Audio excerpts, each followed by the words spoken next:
नमस्कार, crime 24 live news channel में आपका स्वागत है और मैं हूं आपके साथ ममता दुबे। चलिए लेकर चलते हूं आज के कुछ खास खबरों की तरफ। दुनिया नहीं संपूर्ण विश्व की सबसे बड़ी पहली बार अनोखी कुर्बानी हुई जो आज से 8 वर्ष पीछे से करते आ रहे हैं आगरा में, जो आज तक संपूर्ण भारत में कोई भी नहीं करता होगा। इस तरह की कुर्बानी जो ना ही तो देखने को मिली होगी और ना ही सुनने को मिली होगी, जो इस बार हमारे चैनलों के द्वारा आप सभी को एक बार फिर से बकरे के चित्र वाला केक काटकर मनाई गई ईद, और यह 8 वर्षों से इसी तरह से मनाते आ रहे हैं बकरे की कुर्बानी करने वाली ईद पर। वह है उत्तर प्रदेश जिला आगरा क्षेत्र शाहगंज के अजम पाड़ा निवासी, जिनको लोग गुल चमन शेरवानी के नाम से लोग प्रिय है, और गुल चमन शेरवानी ने बकरे के चित्र वाला केक काटकर अनोखी कुर्बानी करते हुए जीव हत्या को रोके जाने का संदेश दिया है, जो 8 वर्ष पूर्व से करते आ रहे है गुल चमन शेरवानी। जो इस तरह से हृदय परिवर्तन हुआ, वह एक छोटे से बकरे के बच्चे को रोड पर से लेकर आए थे, जहां पर इस बच्चे की मां की मृत्यु हो गई थी, एक्सीडेंट में मर चुकी थी, और यह बच्चा बकरा था। तो लोग बाग हमदर्दी तो दिखा रहे थे, पर लोगों के घरों पर बकरियां नहीं होने के चलते कोई भी ले जाने की हिम्मत नहीं कर सके। तभी उसी समय पर गुल चमन शेरवानी जी आए और सारे लोगों की बातें सुनी और उस अनाथ वे सहारा बकरी के बच्चे को पालने की बात की सभी लोगों से। तो वह लोग बोले कि आपके घर पर अगर बकरियां है तो ही ले जाना, वरना नहीं ले जाना, क्योंकि अकेला रहेगा, बच्चा तो मर जाएगा। तब शेरवानी ने बोला कि हाँ, हमारे परिवार में है, तो फिर उस बकरी के बच्चे को ले आए और उसको सभी बकरियों के साथ जैसे छोड़ा, तो वह सभी बकरियां उस नन्हे से बच्चे को मारने लगे। तो तुरंत ही शेरवानी उस बच्चे को उठाकर अपने घर ले आए और निप्पल ददुआ वाली बोतल से दूध पिलाकर पाला गया था, जिसका नाम रखा गया था उसी समय कुर्बान, जो कि वह बकरा का बच्चा परिवार के साथ ही परिवार के एक सदस्य की तरह रहता, खाता पीता है और बच्चों के साथ बिस्तर में सोता था, पर विस्तार में गंदगी नहीं करता था और अभी भी नहीं करता है। वह कुर्बान को जब पेशाब व पॉटी करनी होती थी, तो वह स्वयं ही बाहर निकल करके एक तरफ जा करके मलमूत्र त्याग करके फिर से घर के अंदर आ जाता है, और घर में रखे खुले सामान को भी नहीं खाता है जब तक कि उसको खाने को नहीं बोलेगी तो नहीं खाता है। जैसे ही खाने को बोला जाए तो फिर खाना शुरू करता है, और इसी तरह समय बीत गया और बकरा ईद आ गई। तो गुल चमन शेरवानी ने कुर्बानी देने की हिम्मत की पहली बार ईद आने पर। तब बच्चों ने बोला कि अगर कुर्बान की कुर्बानी दी गई तो हम लोग भी आत्महत्या कर लेंगे। तब फिर कुर्बान की कुर्बानी नहीं दी गई, जबकि यह गुल चमन शेरवानी मांस मदिरा का सेवन नहीं करते हैं पूरा परिवार, क्योंकि यह वैसे भी शेरवानी परिवार शुद्ध शाकाहारी है। तो सवाल ही नहीं उठता है कुर्बानी देने का। फिर भी उन्होंने बीच का रास्ता निकाला और कहा कि किसी मदरसे में जहां अनाथ बच्चे पढ़ते हैं वही कुर्बानी करने का इरादा बनाया। लेकिन शेरवानी के पुत्र गुलवतन शेरवानी तथा पुत्री गुलसनम शेरवानी ने बकरे कुर्बान की कुर्बानी करने से साफ मना कर दिया। बच्चों का कहना था कि अगर कुर्बान की कुर्बानी हुई तो वह अपनी जानें देंगे। ऐसे में शेरवानी परिवार ने कुर्बानी करने का इरादा बदला और उसी समय से ही बकरे के चित्र वाला केक लाकर कुर्बानी की। उसके बाद से ही शेरवानी अपने परिवार के साथ हर वर्ष बकरे के चित्र वाला केक लाकर कुर्बानी करते हुए जीव हत्या को रोका गया और जनता को ये संदेश देते चले आ रहे हैं। और शेरवानी परिवार का कहना है कि अधिकतर लोग कुर्बानी के नाम पर अपनी दौलत की नुमाइश करते हुए अपने दागदार जीवन का किरदार बदलना चाहते हैं, और साफ सुथरे दामन को लोग सामने पेश करते हैं, जबकि दिखावा करने वालों के दामनों में तमाम दाग हैं, और वही लोग बेदाग बकरा की तलाश करते हैं कुर्बानी देने के लिए, और जो कुर्बानी के नाम पर हत्या कर देते हैं वह लोग। और जिस तरह कुर्बानी के लिए बेदाग जानवर तलाशा जाता है, इस तरह खुद का किरदार भी बेदाग होना चाहिए, तब तो तारीफ है। पर नहीं, वह लोगों के दामनों में कई दाग होते हैं, जैसे जुआ, शराब, अयाशी करने वाले भाई बहनों का हक खाने व मारने वाले, व गरीबों एवं जरूरतमंद लोगों को रुपया देकर के ब्याज वसूली करते हैं, और उन्हीं लोगों की औरतों व लड़कियों के साथ अयाशी करते हैं और अपने आपको साफ सुथरा बताते हैं वह लोग जो खुदा की आंखों में धूल झोंकने का काम कर रहे हैं। पर ऐसा नहीं हो सकता है, क्योंकि जो हम और आप सभी लोगों के वह माँ बाप का काम कर रहे हैं,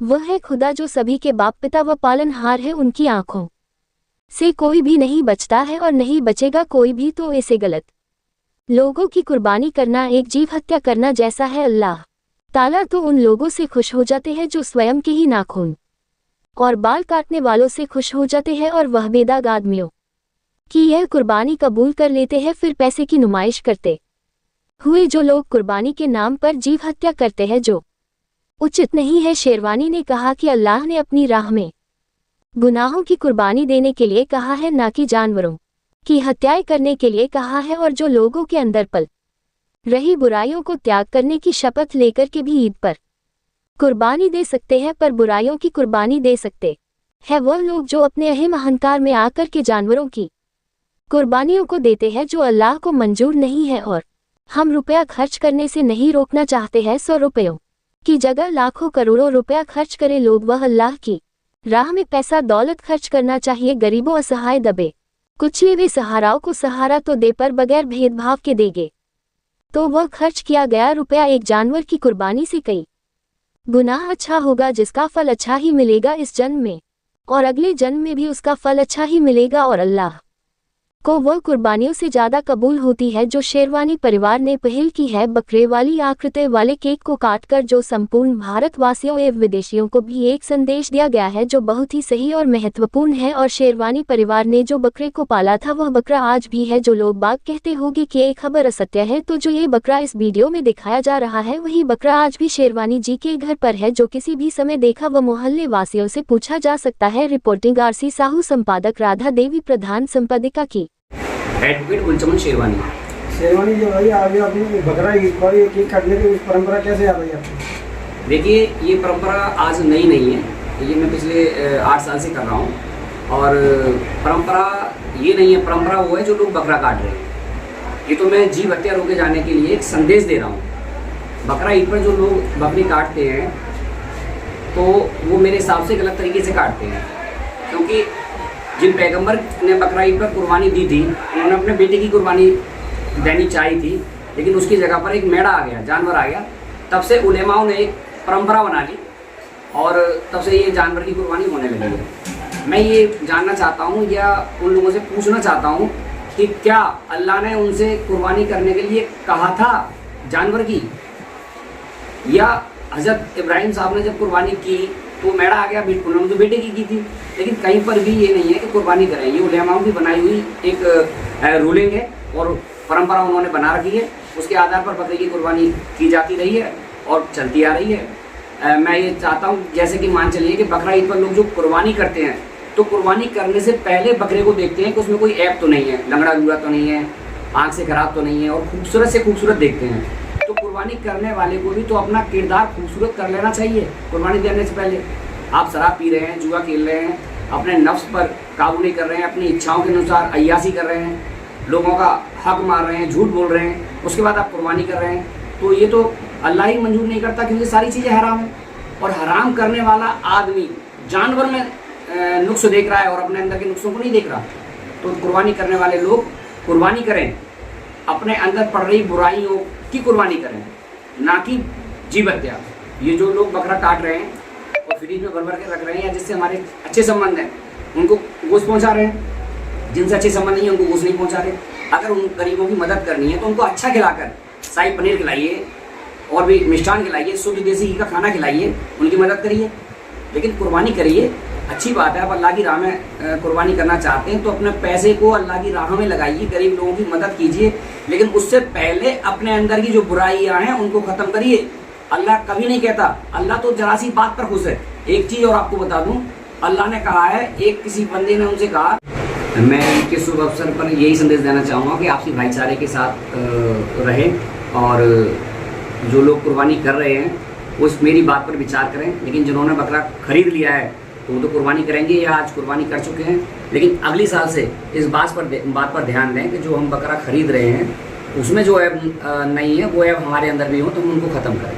पहले वो आज के दिन शपथ लेकर भी कुर्बानी दे सकते हैं कि जैसे कोई शराब पीता है वो कहते हैं कि मैं आज के बाद शराब नहीं पीऊँगा, तो ये भी उसकी कुर्बानी है। यानी बुराई की कुर्बानी करना अल्लाह की राह में, वो भी एक कुर्बानी है।